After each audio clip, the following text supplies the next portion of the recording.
I am just giving the summary of last session for you, then we will proceed further. So, how to do meditation, this is the topic, and because we don't have much time, so in short time, say 15 minutes, how can we meditate? So the procedure we are explaining here, the procedure, these are the steps. And further, to learn meditation, Maharishi Patanjali is most authentic. So according to his yoga philosophy is the name of a scripture whose author is Maharishi Patanjali. So according to yoga philosophy, we are learning these steps. Okay, so there are 8 steps of yoga: yama, social discipline, personal discipline, then yoga posture. Yoga posture means the state of your body in which you can meditate. That posture is called yoga posture, yogasana. Okay, nowadays because of some kinds of distortions, we take physical exercises as yoga, but the real yoga posture is your meditative state of your body in which you can do meditation. So yama means social discipline, and yama has 5 parts: non-violence, truth, non-stealing, celibacy, and non-hoarding. We should observe these 5 in our lives. Then the next one is the niyama. It consists of 5 parts. Shaucha means cleanliness, contentment, austerity, and study of Vedic scriptures, and surrenderance to God. These are the 5 which consists niyama, the second step. We should try to observe these 5 also. Then next is yoga posture. In Hindi we say asana. Then next is pranayam. Pranayam, there are 2 things. One are the breathing exercises, and the real pranayam is the technique in which you hold your breath. Nowadays, generally people do breathing exercises on the name of pranayama. In those breathing exercises, they don't hold their breath.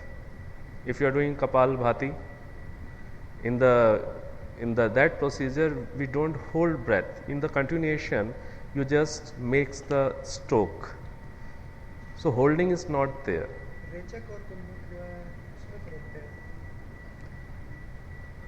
एक minute मैं थोड़ा सा करता हूँ फिर चलता हूँ. So pranayama is breath control technique. Then the next step is introversion of senses. Generally we are focused for the outward, we are not aware of inward.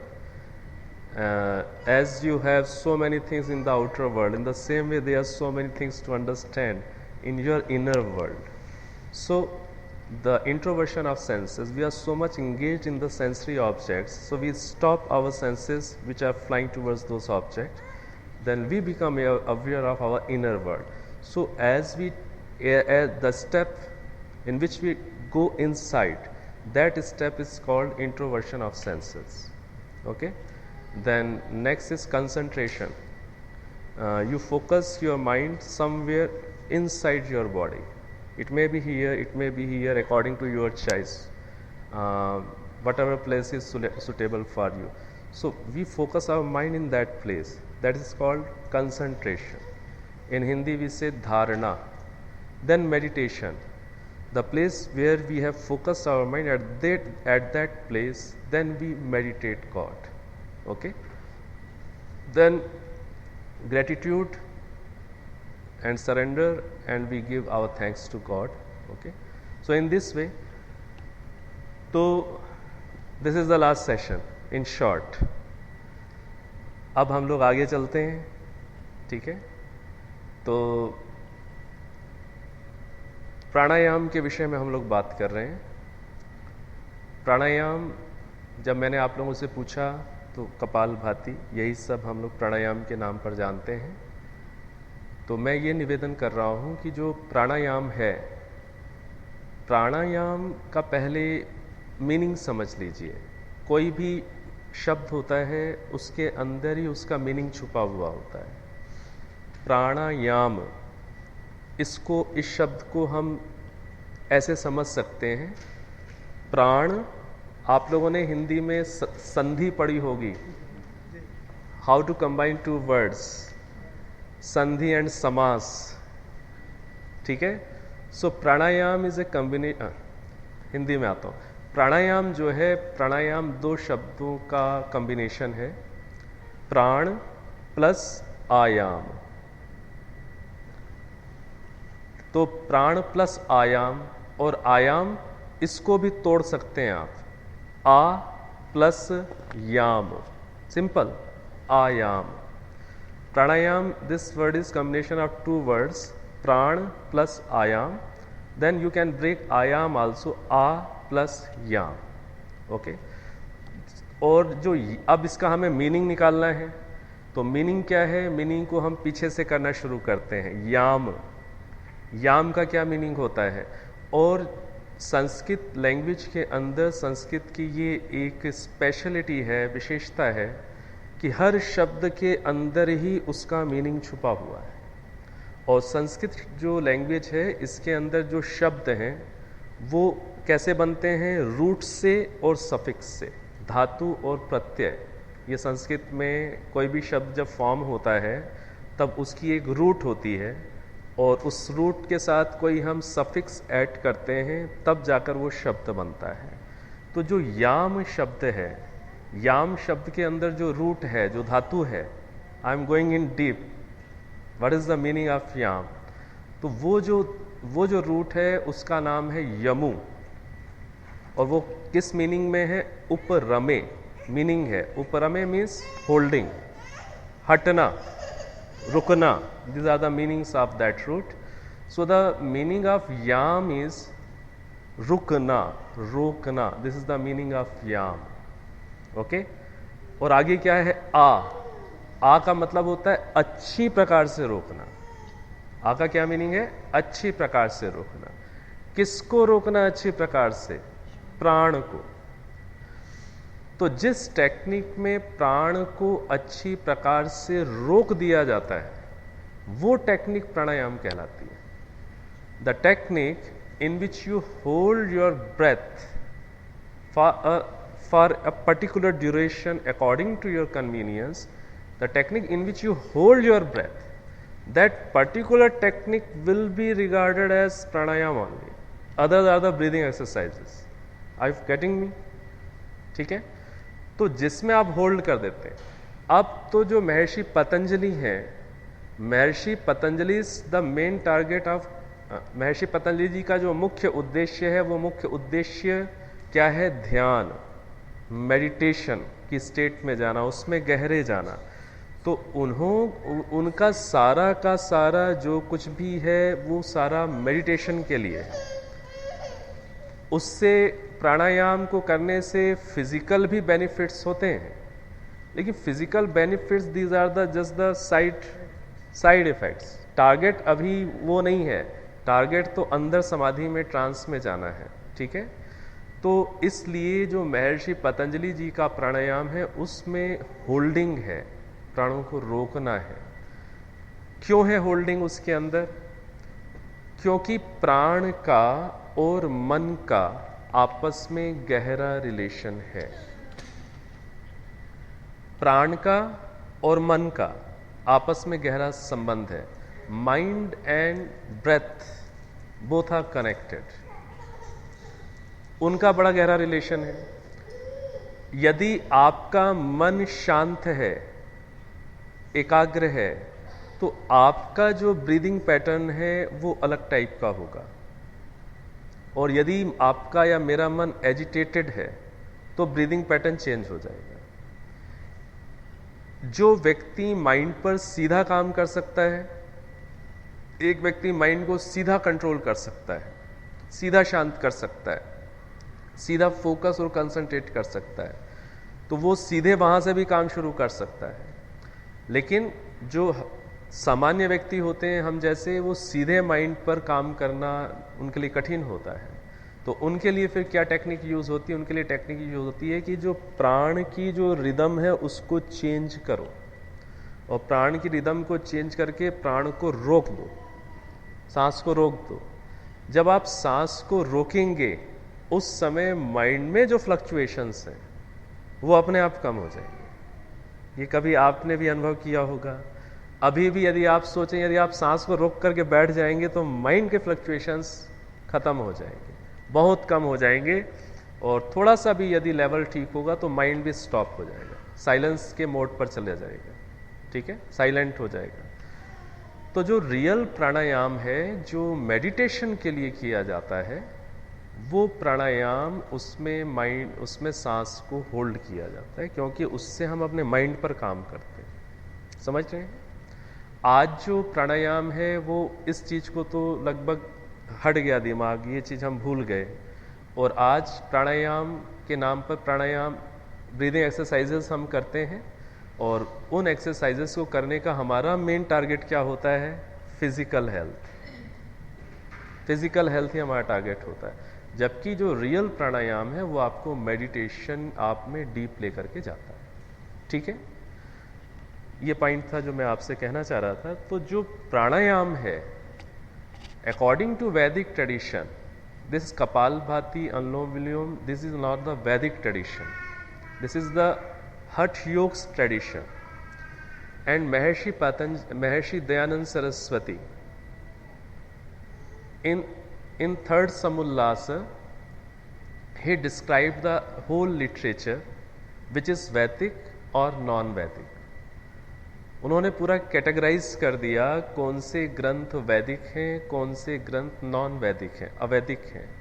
तो उन्होंने हठ योग प्रदीपिका को, Hatha yoga is a scripture, modern kind of scripture in which so many physical exercises and this breathing exercises are explain. Okay, तो हठ योग को उन्होंने सत्यार्थ प्रकाश के थर्ड समुल्लास में उन्होंने उसे एक्सेप्ट नहीं किया है, उसको उन्होंने अवैदिक ग्रंथ कह करके कहा है कि हठ योग को ना पढ़ें, उसकी प्रैक्टिस ना करें मेडिटेशन के लिए। ठीक है, आज आप मेडिटेशन के नाम पर आप लोग सुनते हैं, क्या सुनते हैं? कुंडलिनी जागरण खूब सिखाते हैं लोग, कुंडलिनी जागरण सुनते हैं, कुंडलिनी जागरण। तो जो रियल वैदिक मेडिटेशन है, जो पातंजल का रियल मेडिटेशन है, उस प्रोसेस में कुंडलिनी जागरण नहीं है। अभी आप लोगों ने कभी कुंडलिनी जागरण वाले उस टेक्निक को फॉलो करते हुए लोगों को कभी देखा है? जो लोग कुंडलिनी जागरण की प्रैक्टिस करते हैं, देखा है आप में से किसी ने? ठीक है, आप देख लेंगे एक बार तो डर सकते हैं, डर जाएंगे जब आप उनके मेडिटेशन सिस्टम को देखेंगे। ठीक है ना? हैं जी? कुंडलिनी जागरण क्या है? कुंडलिनी जागरण एक टाइप की आज एक मेडिटेशन टेक्निक है। जैसे आपने सुदर्शन क्रिया तो सुनी है शायद, श्री श्री रविशंकर जो सिखाते हैं। ठीक है, तो ऐसे ही एक कुंडलिनी जागरण भी एक टेक्निक है। उसमें वो क्या करते हैं, अपने शरीर के अंदर जो हिडन फिजिकल पावर्स हैं उन्हें वो अवेक करते हैं। ठीक है, तो अब ये जैसे है जो कुंडलिनी जागरण है, इसी प्रकार से 8 चक्र वाली प्रक्रिया है, अष्ट चक्र की प्रक्रिया है, वो सारा वैदिक ट्रेडिशन में नहीं है। पतंजलि ने इन चीज़ों को कहीं भी नहीं कहा है। ठीक है, उसका जो मीनिंग है ना, अष्ट चक्र नवद्वारा देवानाम पुरयोध्या, उसका जो मीनिंग है वो ये नहीं है, ये नहीं है। ठीक है ना? अष्ट चक्र, आज लोग चक्र को कैसे इमेजिन करते हैं? आप मतलब कहीं पर किसी बुक में या किसी पोस्टर में आप चक्र के फिगर्स को देख सकते हैं, उन्होंने चक्र को कैसे डिज़ाइन किया हुआ है। चक्र है, फिर कहीं फूल खिल रहा है, और चक्रों में एक एक प्राणी की तस्वीर है, कुछ ऐसा जोड़ा हुआ है। ये ऐसा चक्र नहीं होता है, ये एक इमेजिनेशन है ना। ठीक है ना? तो इस प्रकार से मैं ये सारी चीज़ें इसलिए कह रहा हूँ कि हम सब के अंदर ना मेडिटेशन सीखने की इच्छा है, और वो बहुत है, लेकिन मेडिटेशन सीखने की इस इच्छा में यदि हम सावधान नहीं होंगे, नहीं रहे, तो हम कुछ का कुछ भी सीख सकते हैं। आज तो पता नहीं क्या हो रहा है, मेडिटेशन के नाम पर तो बहुत सारी चीज़ें सिखाई जाती हैं। तो यदि आप रियल मेडिटेशन सिस्टम सीखना चाहते हैं तो फिर आप महर्षि पतंजलि जी को फॉलो करेंगे तो रियल मेडिटेशन को सीख पाएंगे। उसके बहुत स्टेप्स होते हैं और हम लोग महर्षि पतंजलि जी का जो मेडिटेशन है उसको सिखाने के लिए रेजिडेंशियल मेडिटेशन कैंप्स ऑर्गेनाइज करते हैं, level wise, first level camp, second level, third level, ऐसे कैंप्स होते हैं। आप कुछ पूछना चाह रहे हैं? हाँ जी, कह रहे थे ये स्वामी रामदेव जी ने पतंजलि के नाम पर ये जो योग या योगा किया है उसको भी आप क्या, उसमें क्या विचार है? तो आप अच्छा, स्वामी रामदेव जी के वो भी पतंजलि योग कहते हैं, ठीक बात है। ज़्यादा क्लोज तो हठ योगा के हैं। हाँ जी, हाँ तो जी। वो उसके बारे में आप क्या कहेंगे? अब उसके बारे में तो मैं यही कहूँगा कि जो स्वामी रामदेव जी ने एक फिज़िकल हेल्थ के लिए बहुत अच्छी अवेयरनेस सोसाइटी के अंदर पैदा की है। आज लोगों के अंदर एक हेल्थ कॉन्शियसनेस है, हेल्थ के लिए अवेयरनेस है, और जो कपालभाति आदि ये सारी चीज़ें जो सिखा रहे हैं ये फिज़िकल हेल्थ के लिए अच्छी हैं। मैं भी करता हूँ, मैं भी फिज़िकल योग के सेशंस लेता हूँ, मैं भी सिखाता हूँ, उसको मैं फिज़िकल योग बोलता हूँ। मैं भी कपालभाति, भस्त्रिका आदि सिखाता हूँ, लेकिन वहाँ क्लैरिटी बताता हूँ कि ये अलग है, वो अलग है, दोनों सिस्टम्स को मैं मिक्स नहीं करता। ठीक है, तो उन्होंने एक, मैं इसका आंसर पूरा कर दूँ, आप थोड़ा पास आ जाइए ना। तो उन्होंने एक हेल्थ के लिए बहुत अच्छी अवेयरनेस पैदा की है, लेकिन जो हमें जैसे है ना, मान लीजिए आप इमेजिन करें, महात्मा गौतम बुद्ध का नाम तो आप सभी ने सुना है। महात्मा गौतम बुद्ध का नाम सुनते ही आपके दिमाग में क्या पिक्चर आती है? मेडिटेशन आया ना, एक काम व्यक्ति की आपके दिमाग में एक तस्वीर आती है। When you hear the name of Mahatma Gautam Buddha, have you heard the name of? Just listening to his name, what comes in our mind? That serenity, that calmness, that kind of thing comes. A meditative, a person who is in the meditative state, that kind of thing comes in your mind. But what comes in your mind just hearing the name of Patanjali? Physical, then Bhasrika, and then some medicines, Ayurveda, this kind of stuff comes in your mind. But this is not the reality. यदि महात्मा गौतम बुद्ध का नाम इस रूप में फैला दिया जाए कि गौतम बुद्ध का नाम सुनते ही एक्सरसाइज ये वो सब आने लग जाए, तो जो गौतम बुद्ध के रियल फॉलोवर्स हैं उन्हें कैसा लगेगा कि वो किस डीप मेडिटेशन स्टेट का आदमी है, कितना काम आदमी है, तो वो मेडिटेशन की लाइन का आदमी है। तो मेडिटेशन की लाइन के व्यक्ति को यदि फिजिकल एक्सरसाइज से आप जोड़ देंगे और मेडिसिन से जोड़ देंगे, यदि गौतम बुद्ध का नाम ऐसे जोड़ दिया जाएगा तो आप समझते हैं ना कितना बड़ा डिफरेंस हो जाएगा। यही डिफरेंस पतंजलि के साथ हो गया। तो अच्छा काम बहुत है कि उसमें एक अवेयरनेस आई है, लेकिन पतंजलि का नाम वो जिस काम का था उस काम के लिए नहीं यूज़ हो पा रहा। ठीक है ना, पतंजलि के नाम पर तो मेडिटेशन को सीखना था, तो पतंजलि जी का नाम थोड़ा सा अलग अर्थों में यूज़ होने लग गया। तो ये एक जो हमारा एंशंट जो वैदिक ट्रेडिशन है उसके साथ ये खिलवाड़ हो गया। ठीक है ना, आज महर्षि पतंजलि जी तो नहीं है कि वो बोले नहीं भाई मेरा नाम कहाँ आपने दवाइयों में लगा दिया, ये क्या कर रहे हो भाई, मैं तो मेडिटेशन का आदमी हूँ। वो तो कुछ कह नहीं सकते हैं, वो है नहीं। अब जो ट्रू फॉलोवर्स हैं, जो महर्षि पतंजलि की डेप्थ को समझते हैं, उनका ये कर्तव्य हो जाता है कि वो महर्षि पतंजलि जी का जो रियल जो उनकी जो रियल इमेज है, जो मैसेज है, उसको वो सोसाइटी में बना करके रखें। नहीं तो लेटर ऑन क्या होगा, महर्षि पतंजलि की जो मेडिटेशन वाली जो इमेज है वो ही चली जाएगी, और ये एक बहुत बड़ा एक वैदिक ट्रेडिशन में एक्सीडेंट हो जाएगा दूर तक जब आप समझेंगे। आज जो बच्चे हैं, छोटे बच्चे हैं, यदि हम जैसे लोग कभी ऐसे सेशंस को ना लगाएं और बच्चे ऐसी बातें ना सुने, तो उनके दिमाग में योग मतलब वही रह जाएगा, फिजिकल कपालभाति वही योग हो जाएगा, हो ही गया है। बस हम लोग भी बेचारे थोड़े से और आप लोगों का सपोर्ट चाहते हैं, लेकिन आप लोग भी योगा करते हुए काम वही करते हैं। ठीक है ना? जब योगा करते हो तो ध्यान उस तरफ चलता है। तो आप बस एक काम कर लिया करें, एक तो फिजिकल शब्द साथ जोड़ दिया करें, और जो सिखाने वाला है उसको बोल दिया करें कि भाई आप फिजिकल योग शब्द यूज करो, नहीं तो हमारा ट्रेडिशन ऐसे खराब हो जाएगा। सीधी सी बात है। तो जो अच्छा है वो अच्छा है, और जहाँ न्यूनताएं हैं, कमियां हैं, वो शायद आप समझ रहे हैं। मुझे अब क्यों उसको अधिक मैं कहूँ, वो आप सारी बातें समझते हैं। मैं आपको बताऊं, ये एक मेरी हॉबी है। मैं मतलब दूसरे मेडिटेशन सिस्टम में भी जाता हूँ, बुद्धिज़्म, जैनिज़्म, मैंने सब घूमा हुआ है, सब देखा हुआ है, सारी टेक्निक्स मैंने देखी हुई हैं, ठीक है ना। और जब कभी उनसे चर्चा होती है तो वो जब हमसे पूछते हैं आप क्या करते हैं, तो हम बोलते हैं भाई हम तो पतंजलि सिस्टम को फॉलो करते हैं। अच्छा, वो पतंजलि मतलब वो एक्सरसाइज और वो आप वही सिखाते हैं, वही करते हैं। अब उनको पहले समझाना पड़ता है कि रियल पतंजलि क्या है। तो मतलब काम बड़ा कठिन हो गया, पहले समझाओ। और उसमें कई लोग जो मतलब इस बात को यदि नहीं समझेंगे तो आपके अपोजिट भी जा सकते हैं, वो कि देखो बुराई कर रहे हैं, अपोजिट भी सोच सकते हैं।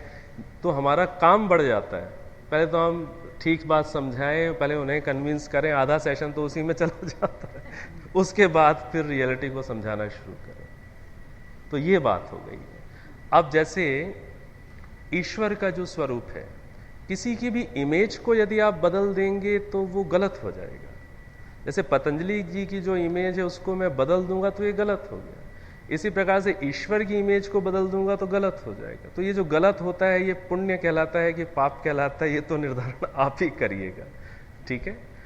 तो अब जैसे हमारे जो कई भाई हैं जिन्होंने ईश्वर के स्वरूप को ठीक से नहीं समझा, तो नहीं समझा तो उन्होंने उनकी इमेज ही अलग कर दी, ठीक है। तो अब आपको यदि ईश्वर का ठीक स्वरूप उनके बीच में समझाना है तो क्या करेंगे आप इस तरीके से बात शुरू करेंगे, ऐसे समझाएंगे कि रियल स्वरूप समझा सकें। और रियल स्वरूप समझाते समय आपको देखना पड़ेगा कोई बुरा तो नहीं मान रहा है, कोई अपोजिशन में तो नहीं जा रहा, तो कितना आपको सोच समझ कर काम करना पड़ता है। ऐसे ही पतंजलि जी के साथ है।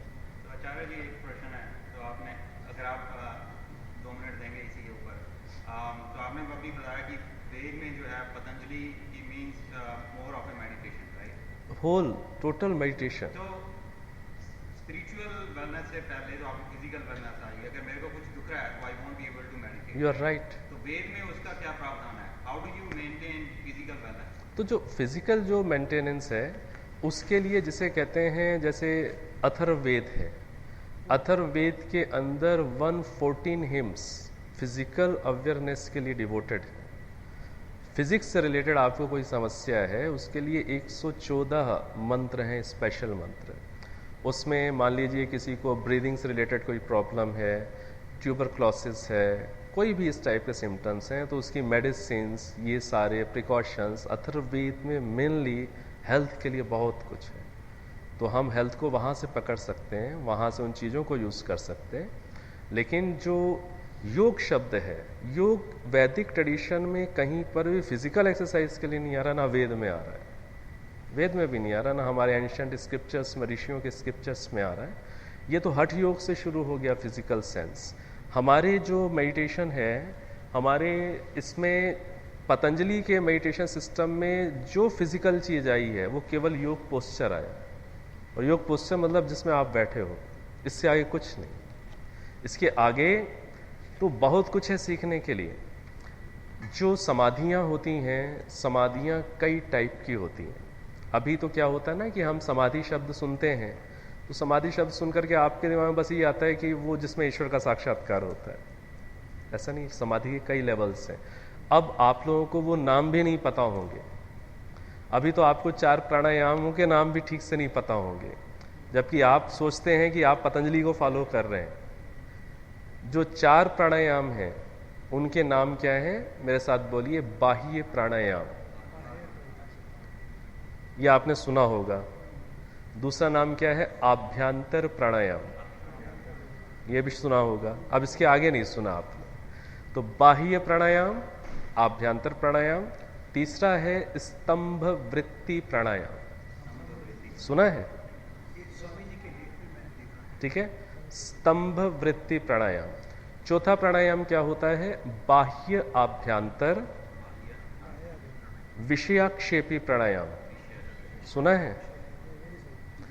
बाह्य आभ्यंतर, बोलिए बाह्य विषयाक्षेपी प्राणायाम, ठीक है ना? तो ये जो प्राणायाम हैं, ये चारों के चारों, ये आपके मेडिटेशन के लेवल को बढ़ाने के लिए, ये सीधे माइंड पर काम करने वाले प्राणायाम हैं। हाँ, ऐसा करने से फिजिकल हेल्थ भी अच्छी होगी, उसमें भी आप अच्छा कुछ महसूस करेंगे, लेकिन पतंजलि अब फिजिकल पर नहीं जा रहे हैं, क्योंकि अंदर का वर्ल्ड ही इतना बड़ा है, उसे समझाने के लिए बहुत कुछ समय चाहिए, ठीक है? इसी प्रकार से आप जो दूसरी बात क्या कह रहे थे आप?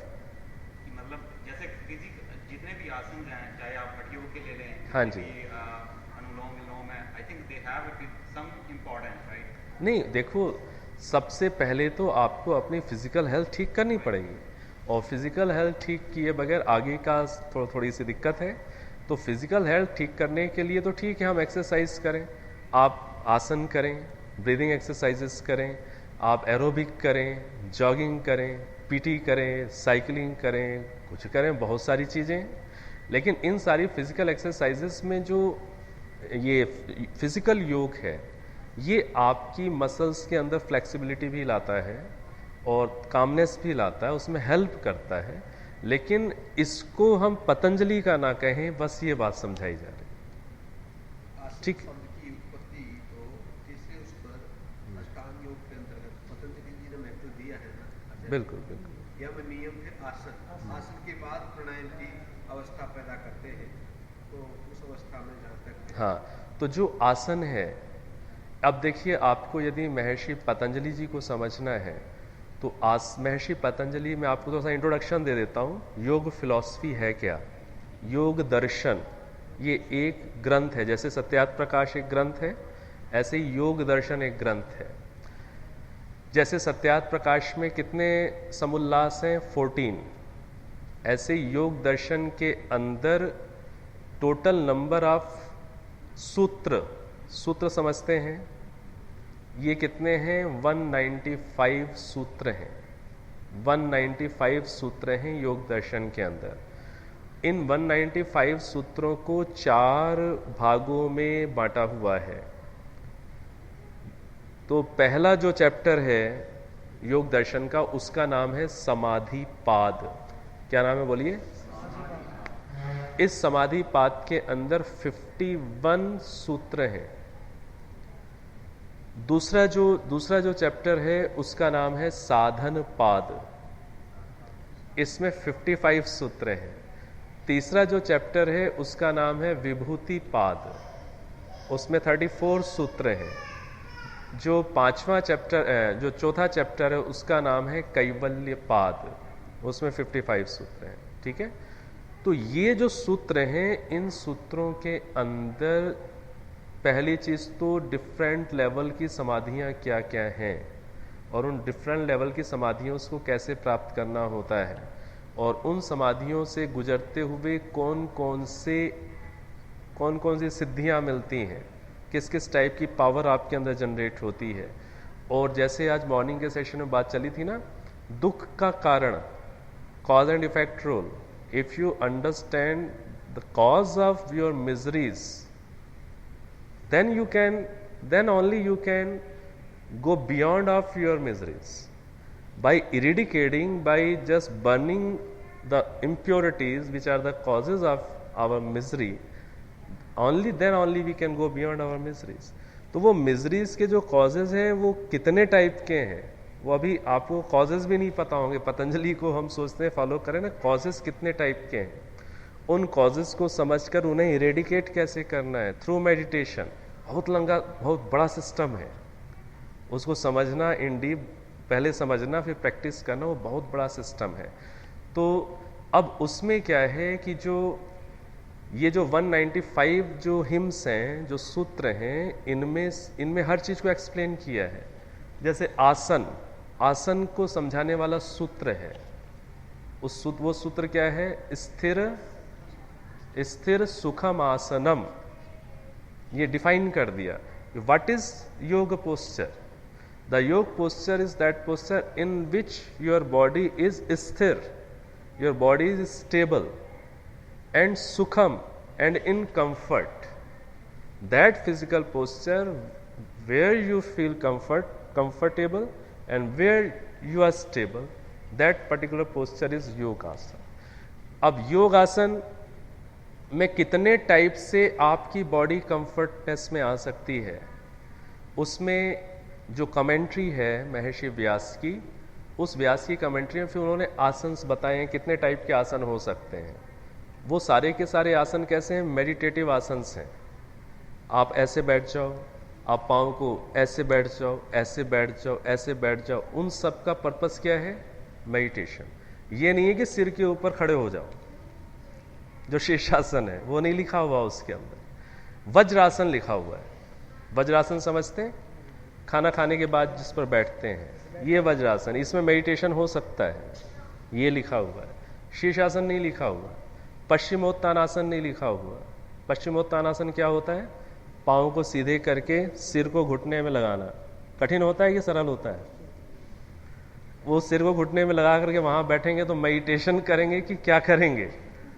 बात समझ में आ रही कि नहीं आ रही? इसी प्रकार से हलासन नहीं लिखा हुआ. हलासन क्या होता है? लेटकर दोनों पाँव को पीछे ले गए और पीछे टिका दिया. अब उसमें मेडिटेशन होगा क्या? वो नहीं लिखा हुआ. तो ये जो पोस्चर्स हैं ये पतंजलि के नहीं हैं. ये पोस्चर्स हेल्थ के लिए हैं और ये हेल्थ के लिए करने जरूरी हैं. मैं करता हूँ, मैं भी सिखाता हूँ, अच्छे हैं, लेकिन पतंजलि के नाम पर नहीं. तो चरण जी, मैं ये कहना चाहता कि आप गुरुकुल में पढ़े, शास्त्री जी भी गुरुकुल में पढ़े, तो ये आपको आसन सिखाए जाते हैं वहाँ गुरुकुल में, और अगर सिखाए जाते हैं तो वो वेद में नहीं है, तो गुरुकुल में क्यों सिखाए जाते हैं?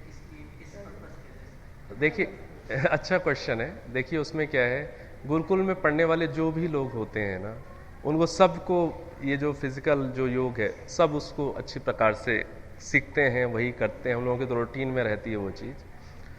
तो उसमें इस चीज़ को समझिएगा कि जो वेद हैं, वेदों के अंदर क्या है, केवल वेदों के अंदर क्या है, ये तो आप सभी जानते हैं ना.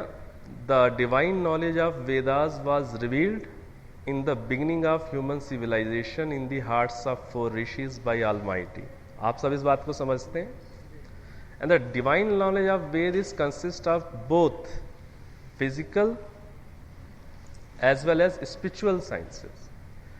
तो जो वेद हैं उनके अंदर स्पिरिचुअल साइंसेस भी हैं और फिजिकल साइंसेस भी हैं, लेकिन उसमें जो कुछ भी है वो कैसा है, वो बिल्कुल जिसे कहते हैं ना, बहुत ही कंसंट्रेटेड फॉर्म में है.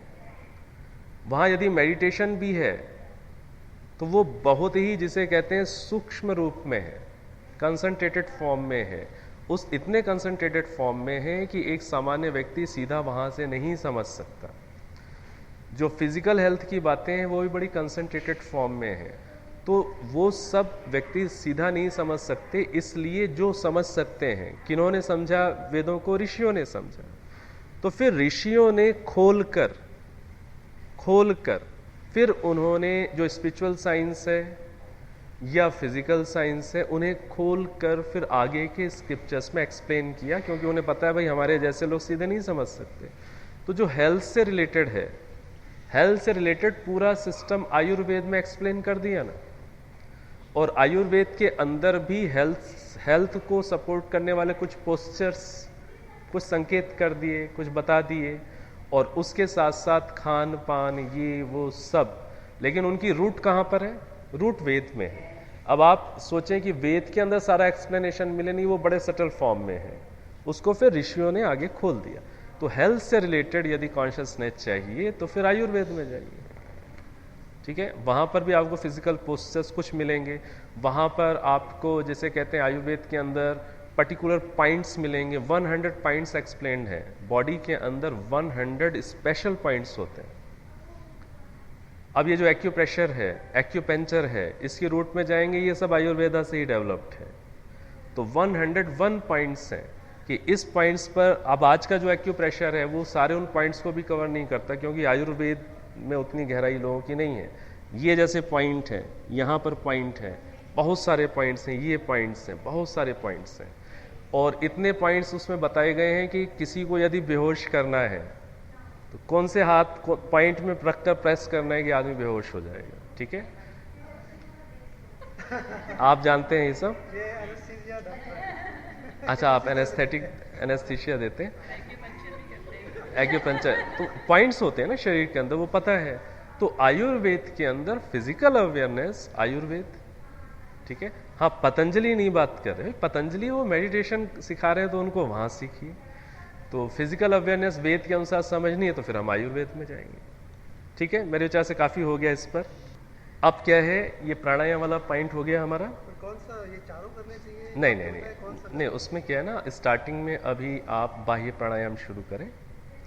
बाह्य प्राणायाम में सांस को बाहर फेंकते हैं और सांस को बाहर फेंककर आप जितनी देर अनुकूलता से रोक सकते हैं उतनी देर रोक दीजिए सांस को, और अपनी मेंटल स्टेट के लिए उस समय अवेयर हो जाए।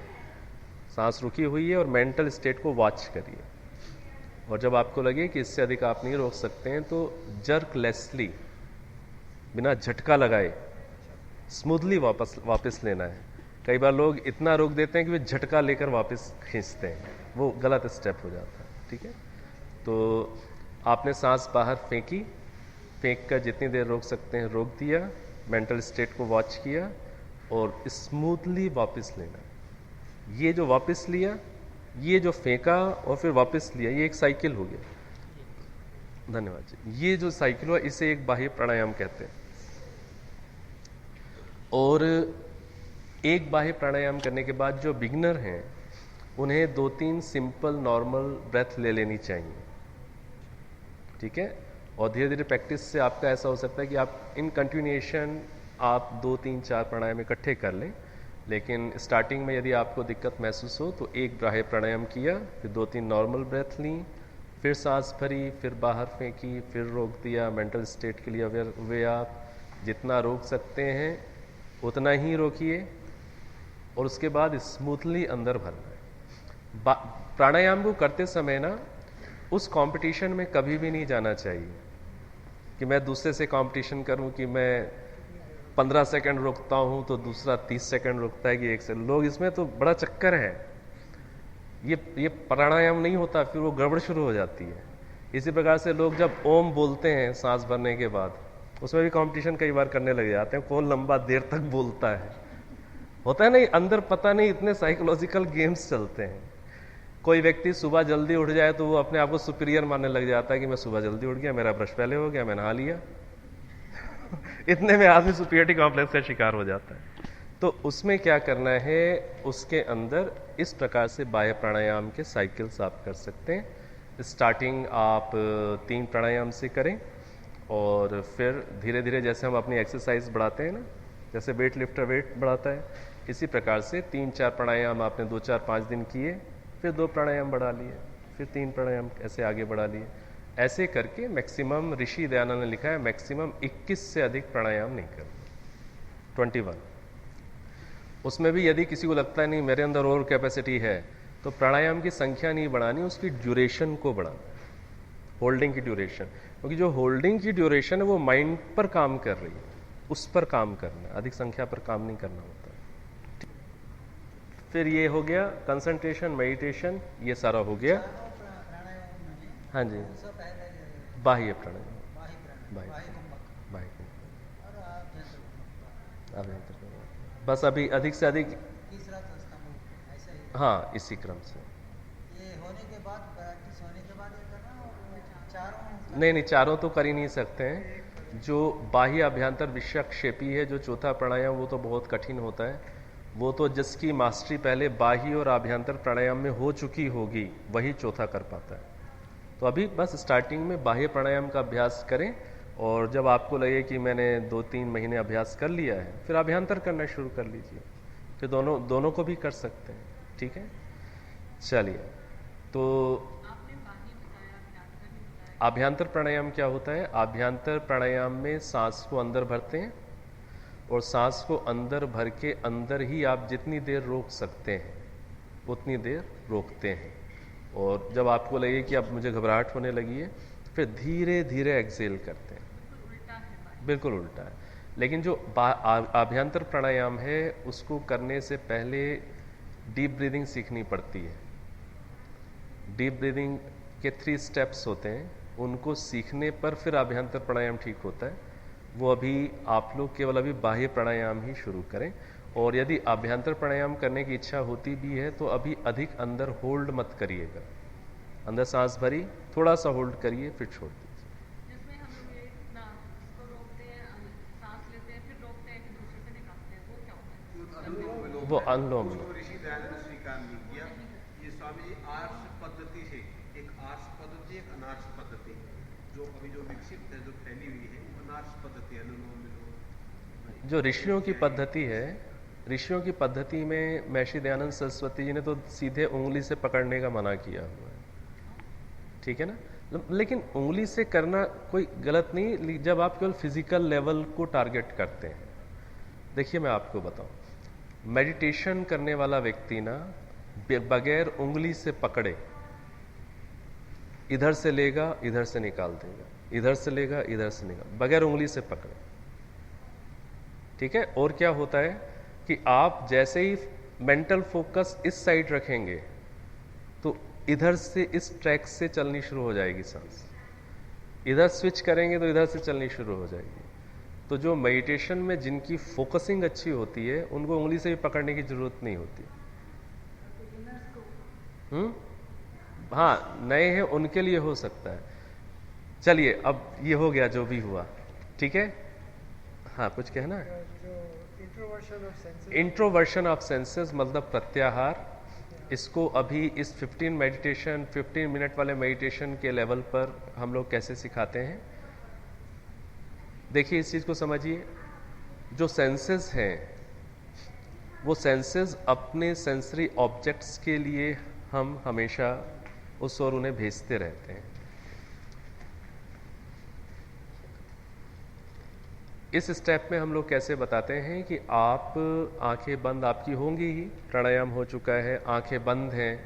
अब बंद आंखों में आप ओमनी प्रेजेंट गॉड के लिए अपने आप को अवेयर करना शुरू करिए। जैसे हम लोग अभी यहाँ बैठे हुए हैं, लेकिन इस समय शायद हम सभी, कोई हो भी सकते हैं, लेकिन हम सभी प्रायः ओमनी प्रेजेंस, गॉड की ओमनी प्रेजेंस के लिए शायद उतने अवेयर नहीं हैं, ठीक है। हम समझने में अवेयरनेस है, सुनने में अवेयरनेस है, लेकिन ईश्वर अभी यही मेरे साथ है, ये अवेयरनेस शायद सब में ना हो, ठीक है। तो जब आपकी आंखें बंद हैं, प्राणायाम आपके हो गए हैं, तब आप इस अवेयरनेस को डेवलप शुरू करें। तो जो आपका माइंड है वो इस अवेयरनेस में चला गया, सेंसेस को, सेंसरी ऑब्जेक्ट्स की और डायरेक्ट कौन कर रहा था? माइंड ही कर रहा था। तो जब मैंने माइंड को इन्वॉल्व कर दिया ईश्वर की अवेयरनेस में, तो वो जो बाहर सेंसेस को डायरेक्ट कर रहा है वो काम उसका बंद हो गया। तो अपने आप क्या हो गया? इंट्रोवर्शन ऑफ सेंसेस हो गया, ठीक है। तो बस एक आप काम होकर के, साइलेंस होकर के बस एक अवेयरनेस पैदा करें कि God is here and now, अभी है यहाँ मेरे साथ। इस अवेयरनेस की स्टेट मेंटेन करते ही बाहर से आपका कट ऑफ हो जाएगा। शायद क्लियर हो गई बात, ठीक है। कंसंट्रेशन, फिर आप अपने माइंड को कहीं एक जगह फोकस कर लीजिए, और जहाँ फोकस किया हुआ है वहाँ पर भी ईश्वर है, फिर वहाँ ईश्वर को आप ओम नाम से पुकारिए, वहाँ उससे रिलेशन डेवलप करिए। ये सब मेडिटेशन है, ठीक है। हाँ हाँ जी बताइए। What does it need to feel that awareness of God? You know, we say it. Simple, तो फिर एक दफा निकल जाते हैं उसके पास। तो वही बात है ना, हम प्रैक्टिस नहीं करते ना। देखिए अवेयरनेस क्या है कि बस आप आंख बंद करके, आंखें खुली रख करके, पहले तो आपका कॉन्सेप्ट क्लियर होना चाहिए कि ईश्वर सब जगह है, क्योंकि कईयों का तो कॉन्सेप्ट ही क्लियर नहीं है कि ईश्वर सब जगह है। तो पहली चीज तो कॉन्सेप्ट क्लियर होना चाहिए कि ईश्वर सब जगह है, अभी है। अब जैसे हमारी बहनें हैं, ब्रह्म कुमारीज हैं, वो भी मेडिटेशन करते हैं, सिखाते हैं, लेकिन उनका कॉन्सेप्ट क्या है? उनका कॉन्सेप्ट क्या है कि ईश्वर परम धाम में है। वो ईश्वर को ओमनी प्रेजेंट उनको नहीं अभी समझ आई। तो पहले तो ये कॉन्सेप्ट क्लियर होना चाहिए कि ईश्वर अभी है।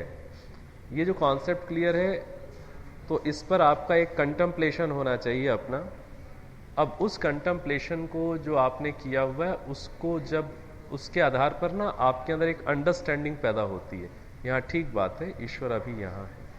ये जो अंडरस्टैंडिंग है, ये अभी स्टार्टिंग में अब क्या होती है, किसी के अंदर सेकंड्स के लिए आती है, थोड़ी सी देर के लिए आई फिर चली गई, थोड़ी सी देर के लिए आई फिर चली गई। तो फिर इस अंडरस्टैंडिंग को मेंटेन करने की प्रैक्टिस की जाती है, ठीक है। तो वो तो प्रैक्टिस करनी पड़ेगी बार बार। इसके लिए क्या है, इसके लिए आप लोग ऐसा कर सकते हैं कि हर घंटे अपने आप को 2 मिनट के लिए ना रिमाइंड कराया करें। और हम लोग तो अपने कामों में इतने व्यस्त हो जाते हैं ना, फिर कहाँ आत्मा परमात्मा ये सब उधर नहीं होता। हर घंटे में आप यदि ऐसी कोशिश कर सकें कि 2 मिनट के लिए रुक जाइए। अभी जैसे बजने वाले हैं 4, ठीक है, 3:53 हुए हैं, 4 बजेंगे, तो 4 जैसे ही बजेंगे 2 मिनट के लिए आंख बंद, और 2 मिनट के लिए केवल यही अंडरस्टैंडिंग, यही समझ अपने अंदर लाइए कि ईश्वर अभी और यहीं मेरे साथ है, अभी और यहीं मेरे साथ है। हर घंटे यदि आप 2-2 मिनट भी ये प्रैक्टिस करेंगे तो मन को ट्रेनिंग मिलनी शुरू हो जाती है। फिर धीरे धीरे आपका ये टाइम, ये अंडरस्टैंडिंग धीरे धीरे डेवलप, ठीक है।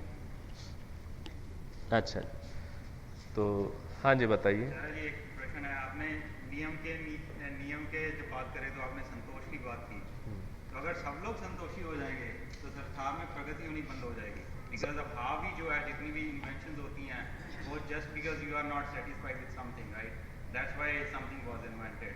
अगर सब लोग सोच लेंगे कि मेरे पास जितना है उतना ही, दैट्स फाइन, तो आगे कैसे बढ़ेगा काम? तो उसमें क्या है ना कि सबसे पहले तो ना, अब अभी चूंकि ना मैं हर चीज़ को बड़ा डिटेल में एक्सप्लेन नहीं कर रहा हूँ, पहले संतोष की डेफिनेशन हमें क्लियर होनी चाहिए।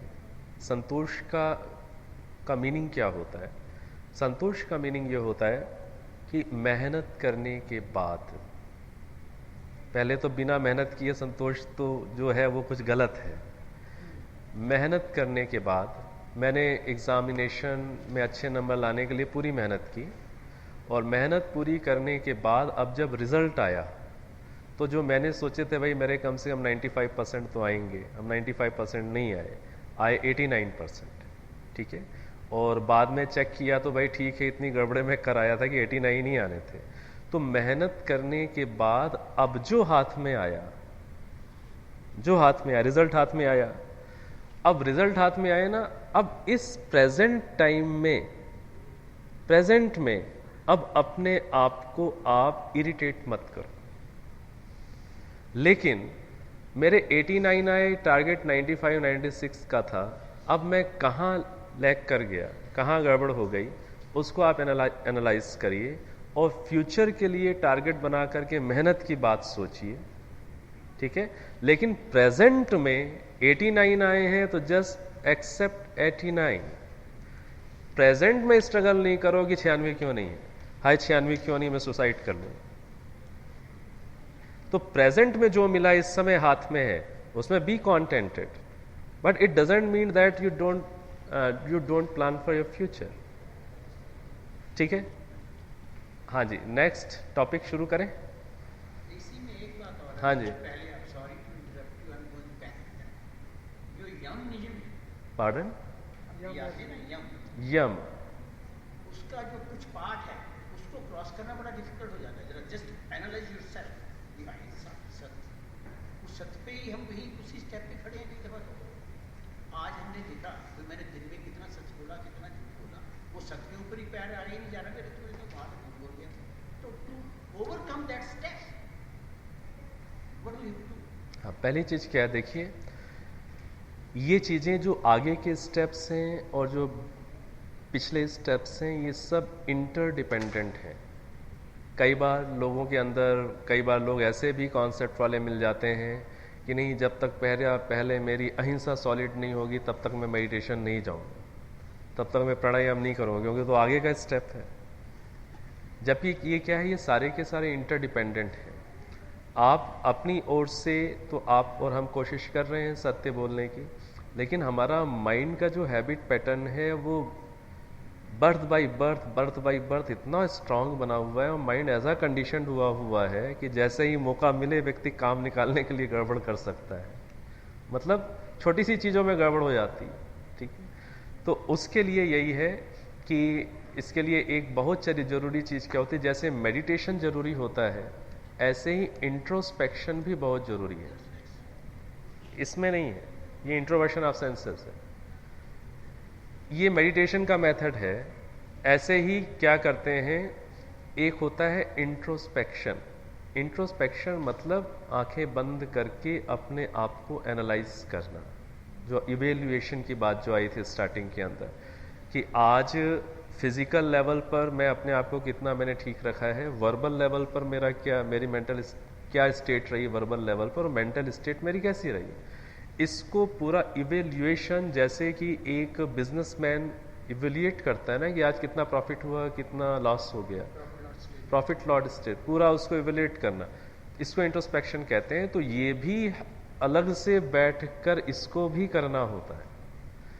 तो जनरली क्या होता है कि लोग कुछ करते तो हैं, मेडिटेशन करते तो हैं, लेकिन इवेल्युएशन वाला पार्ट नहीं करते, इंट्रोस्पेक्शन नहीं करते, तो फिर वो उनके अंदर उतनी जल्दी चेंज नहीं आता। तो आज मैंने कितनी बार झूठ बोला, किन कंडीशंस में झूठ बोला, ठीक है, उसको चेक करना है, उसको समझना है और फिर डिटरमिन्ड होना है कि नहीं ये कोई अच्छी स्टेट नहीं है, मैं इतनी बड़ी बात कर रहा हूँ, मेडिटेशन कर रहा हूँ, मैं ये काम कर रहा हूँ। ठीक है, तो ऐसे अपने आप को चेक करते रहिए, ऑटो सजेशंस देते रहिए, नहीं मुझे इससे आप ऊपर जाना है, इस पार्ट को भी जोड़ने से फिर व्यक्ति आगे निकल जाता है। ठीक है, चलें जी, बोलिए। समय में ध्यान करने का होता है, हो सकता है, क्या चीज? कर सकता है उसी समय में आप जो बोल रहे हो, इंट्रोस्पेक्शन नहीं, इंट्रोस्पेक्शन ध्यान का नहीं, वो अलग चीज है। तो आप ध्यान करो बोल रहे हैं ना, आपने